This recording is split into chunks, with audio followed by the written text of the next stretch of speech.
Thank you so much, Lukas, for inviting me and putting together this fascinating conference. It's interesting to find out that you have a background in curating, because it feels very precise the way that you've put together these 2 days, and I think that it's been fascinating so far, and I look forward to more.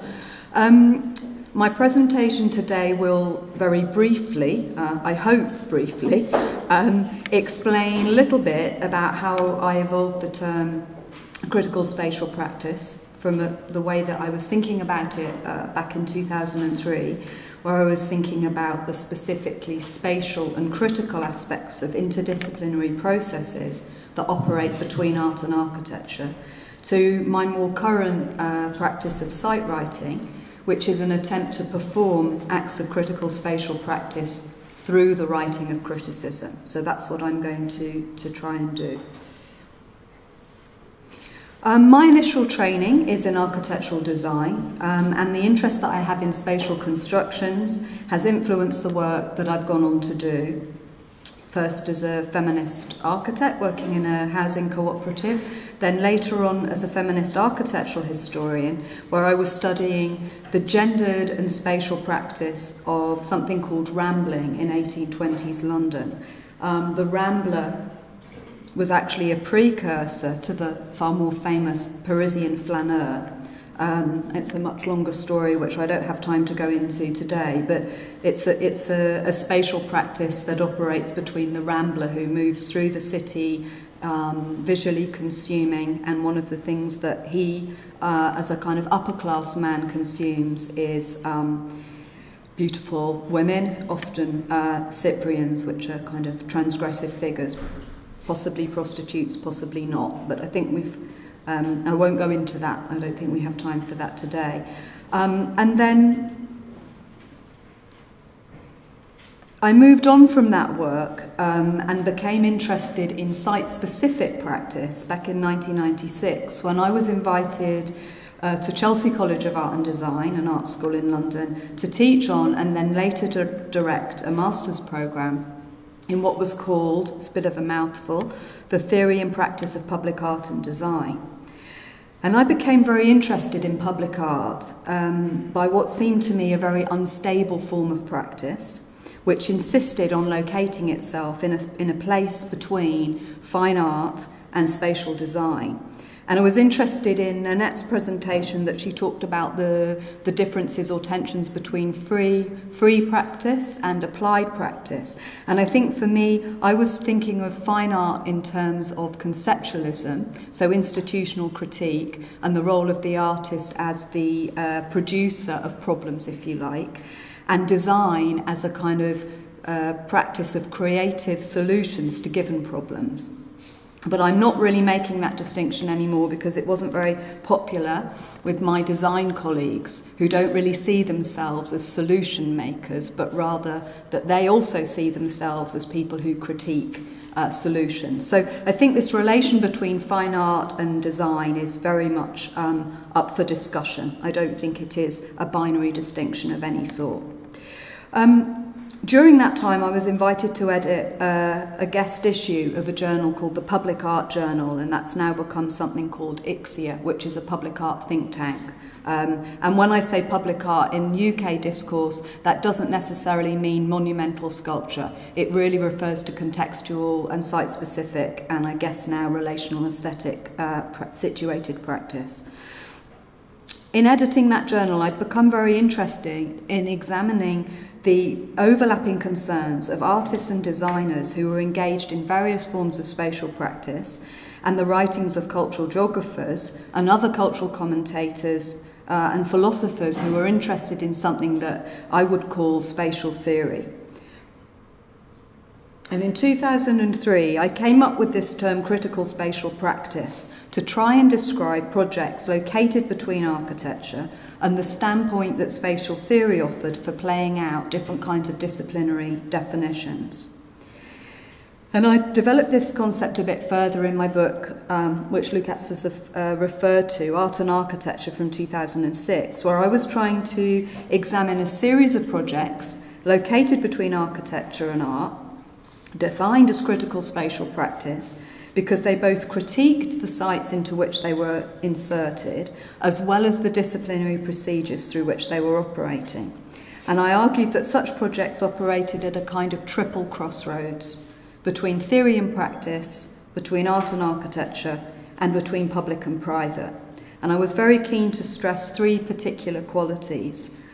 The critical, and I propose that the definition of the critical was taken from Frankfurt School critical theory, and that this could be extended to encompass practice.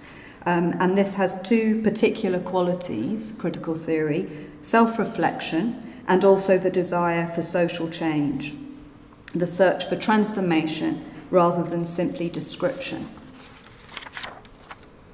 The second quality was the spatial, and here I was drawing on the work of Michel de Certeau and Henri Lefebvre, and making a distinction between strategies that aim to maintain and reinforce existing social and spatial orders, and those tactics that sought to critique and question them.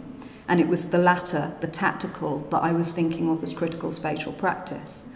And then finally, the interdisciplinary.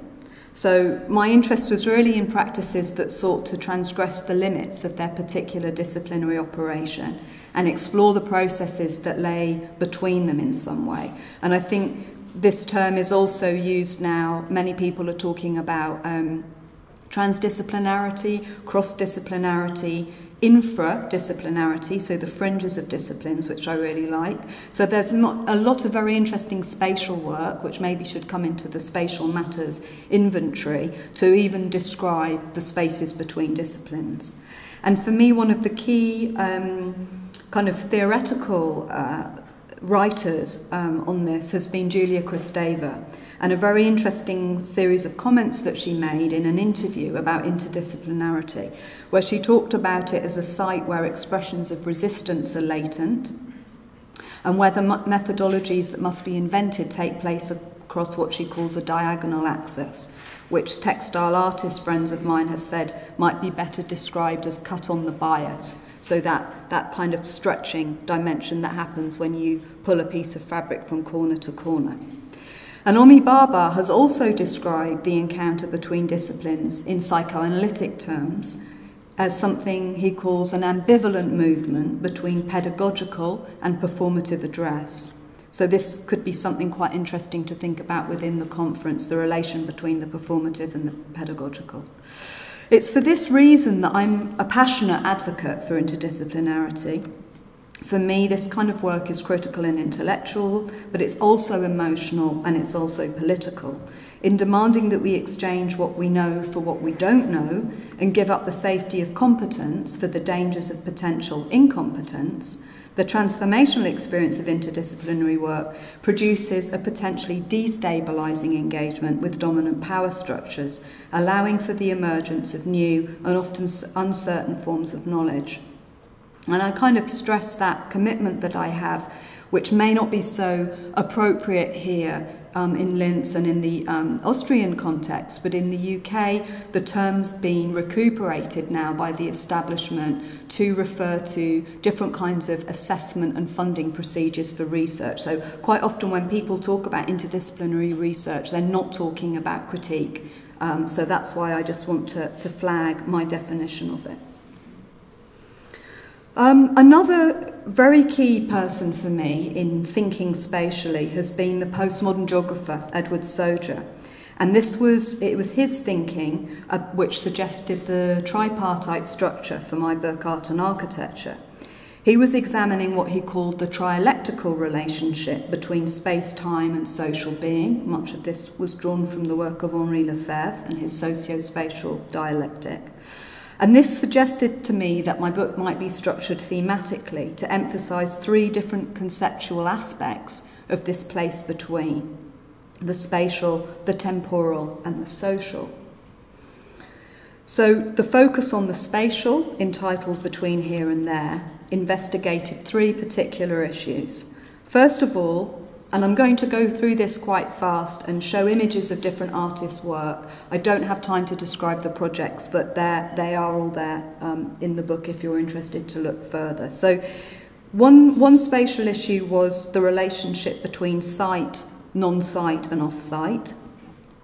which are terms which came up really from the artist Robert Smithson, the work being the site, the gallery, the non-site, but again has been shifted in contemporary curating discourse where off-site refers to educational projects outside the gallery. So it's a kind of reversal of Smithson's ideas in a way, but I'm very interested in these kind of relational sites. The second theme was the potential for redefining Rosalind Krauss's notion of an expanded field to include contemporary urban and interdisciplinary practice. This is something she came up with in the 70s and I think has been a very useful way. I think maybe Francesca's paper talks about an expanded field in contemporary curating, and I think the expanded field is a very useful term for spatial practice. And then thirdly, this is a project by Jeremy Deller, following de Soto's notion of space as a practice place, the possibility for creative interventions to transform places into spaces of social critique. The temporal dimension, which was the second part of the book, entitled Between Now and Then, highlighted the relation of past, present and future in terms of allegorical, montage and dialectical constructions.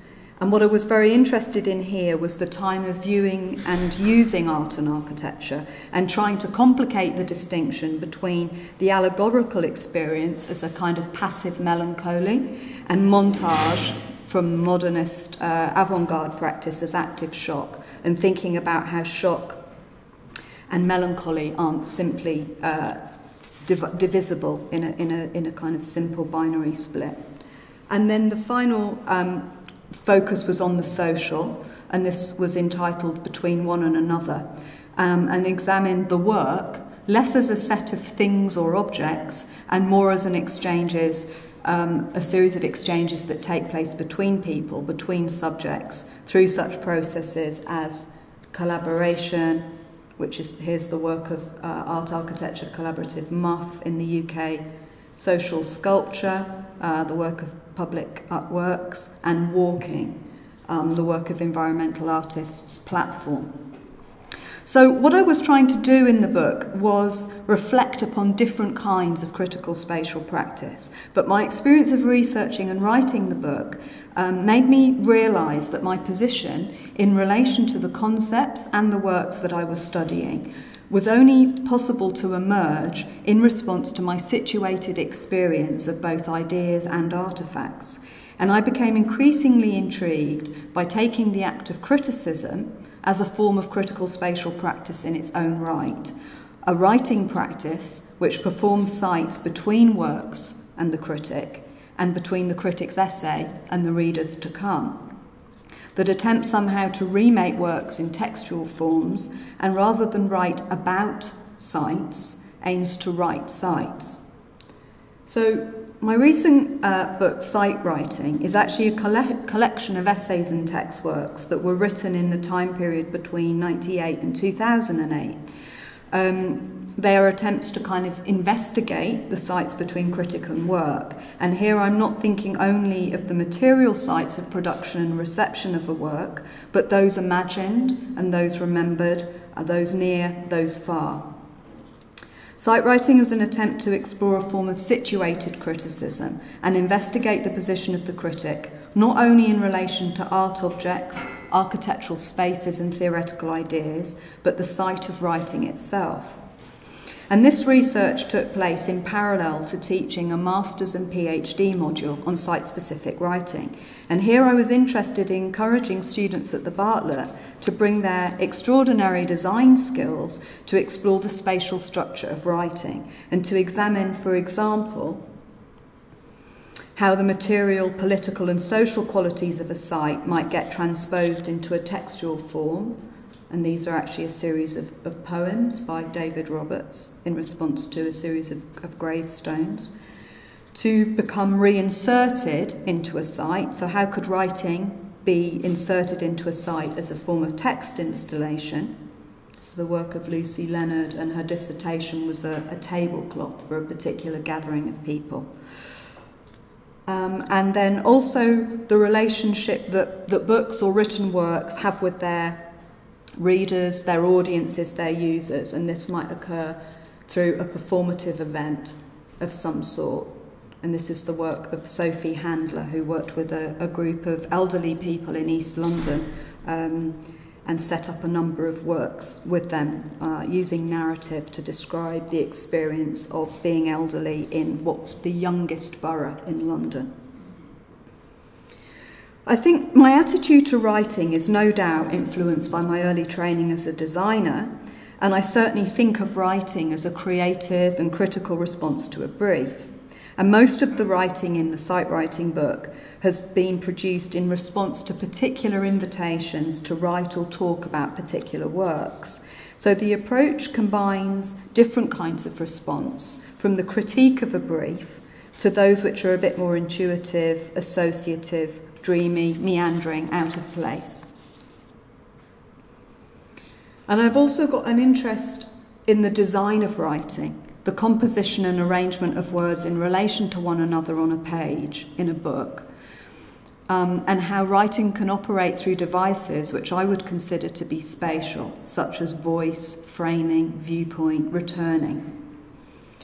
So unlike the art and architecture book, sight writing wasn't written at once. It's not organised in a linear or a sequential argument.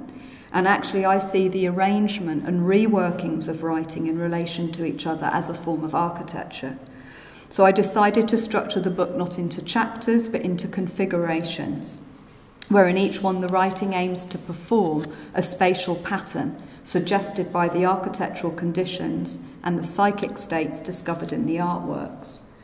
So triangular structures with variable thirds. Again, I don't have time to go into great detail, but this is based on Tracy Emin's work and the Oedipal complex and was written in 3 voices. Back and forth, another kind of motion for writing, a rearrangement of words and things, responding to Elena Brotherus's work. Déjà vu, responding to work by the Spanish artist Cristina Iglesias and her concept in her work of déjà vu, that which keeps coming back. And then Doho Su, decentering and recentering, and how to produce a writing that decenters and recenters the subject. So this is drawing on Howard Cagel's notion of strategic critique, which shares with immanent critique the capacity for discovering or inventing the criteria of critical judgment through the course of criticism. And I suggest that with his or her responsibility to convey an experience of the work to another audience, the critic occupies a discrete position as a mediator. And perhaps thinking of conversation I was just very briefly having with Lukács over lunch and the role of media studies, perhaps in Germany, I'm not sure in Austria, that this might also be perhaps translator as well. I would say mediator, but perhaps it's also translator. And that the situatedness of the critic conditions the performative qualities and the performance of his or her interpretive role.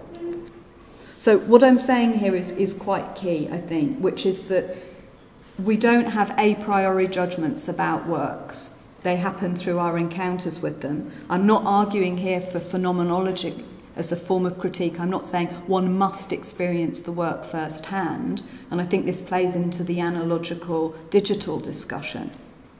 But that any form of encounter is a form of situatedness. So the encounter with the digital media through the interface of the computer is a phenomenological experience in the same way that holding a pencil and drawing is, in the same way that looking at a photograph of an artwork is an encounter which is as valid as visiting the actual work. But the issue, I sort of take issue with a criticism that doesn't acknowledge its own situatedness and the ethical implications of that.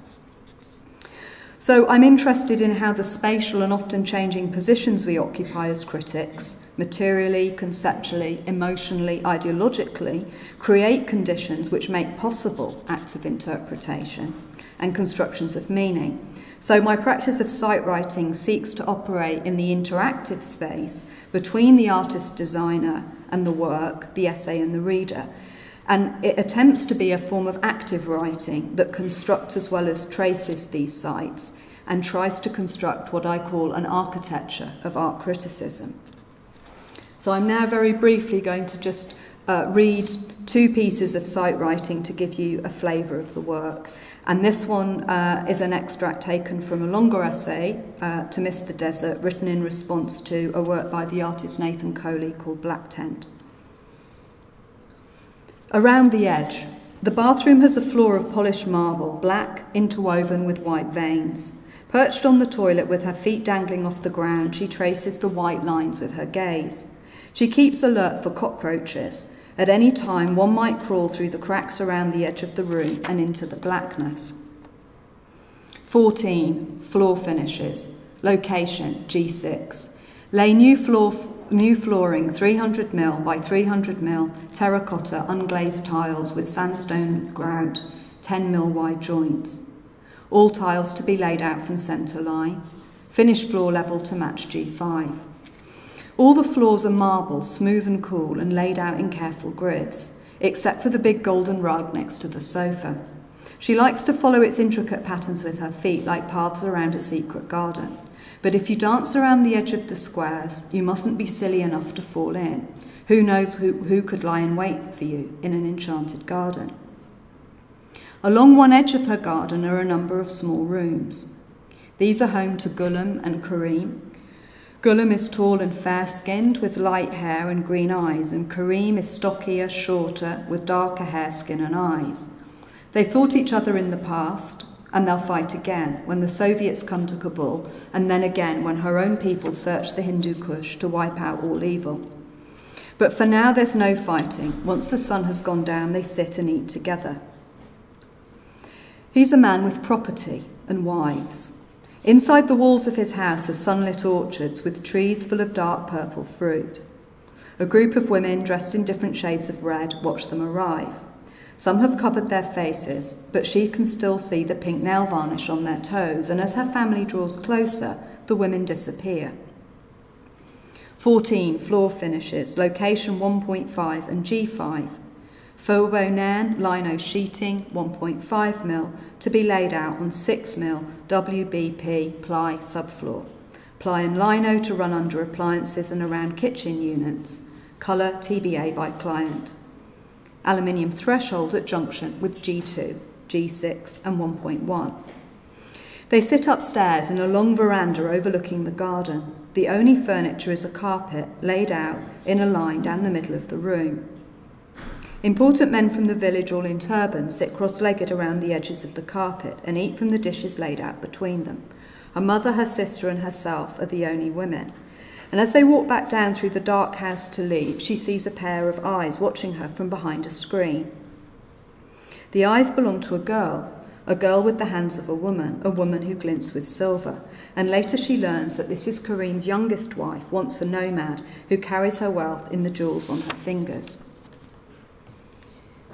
So Black Tent had developed out of Nathan Coley's interest in sanctuaries in general, but particularly the evocative and precise description of the construction of the tabernacle given in the Bible. And the curator Gavin Wade had read a piece of my writing where I questioned whether it was possible to write architecture rather than write about architecture, and so he asked me to write a tabernacle. Fortunately, I felt that the text in the Bible had already done this job, and so I decided to write Black Tent. Black Tent consisted of a flexible structure, a number of steel-framed panels with black fabric screens stretched across them and smaller windows inserted into them. Black Tent moved to 5 different sites in the town of Portsmouth, reconfiguring itself for each location. One site was in the cathedral, which I've imaged here. My essay echoed aspects of Black Tent. Each of its 5 sections was composed around a different spatial boundary condition, such as around the edge.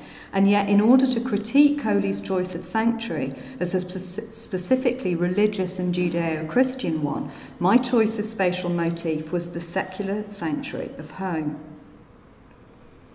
Like the squares, the voice of my text was two-sided, setting up a dynamic between public and private sanctuary. One remembered a childhood spent in various nomadic cultures in the Middle East, and the other adopted a more professional tone by taking text from construction specifications I'd written when designing contemporary sanctuaries, a series of community buildings for different minority groups. And later on, for another project, an exhibition called Spatial Imagination, I selected different scenes from this essay and reconfigured them into a text 3x4 in response to a grid in a window where I wrote the word purda in Arabic on the glass in black eyeliner from Oman. This two-part text installation, which was called an embellishment purda, responded to the window condition as a boundary condition and attempted to articulate the interface between inside and outside, between one and another. And to end, an incredibly short piece called Alien Positions. For their exhibition at the Rijksmuseum in 2006, the artist Bick van der Pol displayed one of the oldest items in the museum's collection, a piece of rock brought back to Earth from the Moon in 1969 by the crew of the first manned lunar landing mission Apollo 11 in an exhibition space where visitors could come and reflect on this alien object. In his remarkable essay, The Unfinished Copernican Revolution, the psychoanalyst Jean Laplanche draws connections between astronomy and psychoanalysis, discussing the destabilizing effects of reversing the structures of relationships we take for granted, socially, culturally, and personally, from the macro scale of the cosmos to the micro scale of the psyche. Laplanche argues that the revolutionary move made by Copernicus in 1543, which demonstrated that the Earth revolved around the Sun rather than the reverse, can be parallel to Freud's discovery of an unconscious whose existence destabilized the central position of the ego in the formation of the subject. In Laplanche's view, Freud did not pay proper heed to the possibilities inherent in his own discovery. He went astray. Laplanche says the wrong path was taken each time there was a return to a theory of self-centering.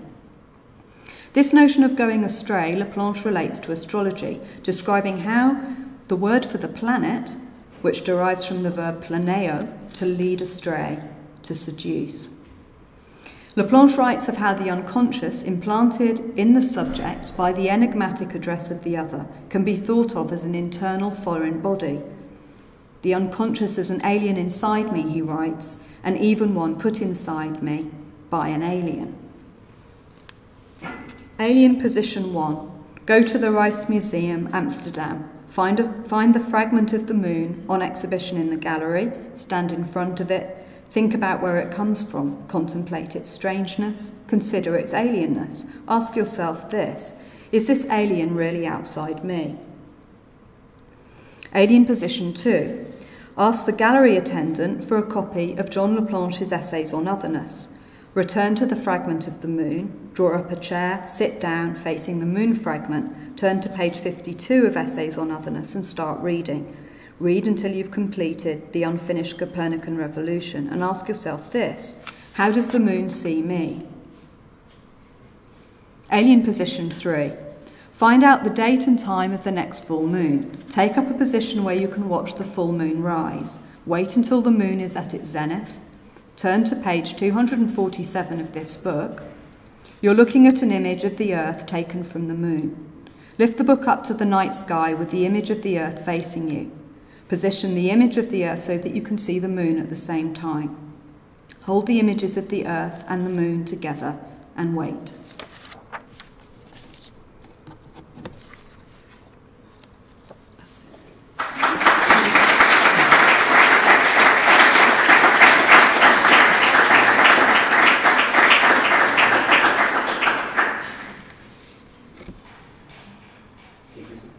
Thank you so much for this, for me, highly inspiring and poetic presentation. I have a question directly, but I will open it to the public. I was thinking, it was very inspiring, your talk, while you discussed site writing or right architecture, that you're dealing with a phenomena that's very present actually throughout, well, philosophy, so to speak. The appropriation of the architectural metaphor in writing. There's a strong connection between language and architecture that we can draw back from Kant's ideas of an architecture of the mind, or we think of Heidegger's language as the house of being, and that Wittgenstein, who kind of applies architectural metaphors in describing how architecture works, like building blocks. And there's more and more, and Walter Benjamin clearly, and then it's interesting how there's a discussion in the cultural studies in linguistics, they completely reflect in the work that you do, all the way to the performative part. Because let's say from Wittgenstein, the next jump is to Austin and his performative theory in linguistics, that basically can only, meaning in language only exists in its performance, in its performative context. So I find it highly interesting that this parallel development that is happening in linguistics or philosophy is also reflected in your work. Could you comment on this? No, it's a lovely response, and it sort of rings a lot of bells for me. I kind of came to sight writing through, it was actually through more of a frustration with architectural criticism, really, and some forms of art criticism, but more architectural criticism, and this kind of lack of situatedness, that you would often find reviews of buildings that didn't describe from where the review was taking place, and also a kind of frustration with the neutrality of academic writing, particularly, which I think we've kind of gone beyond a bit now, but certainly in the late 90s, it was absolutely normal to begin an academic essay with "this essay will," as if the writer had absolutely nothing to do with it, that the essay kind of would write itself, which actually is quite an interesting idea of essay writing itself. But this wasn't sort of proposed in that way. It was the idea that subjective writing was wrong.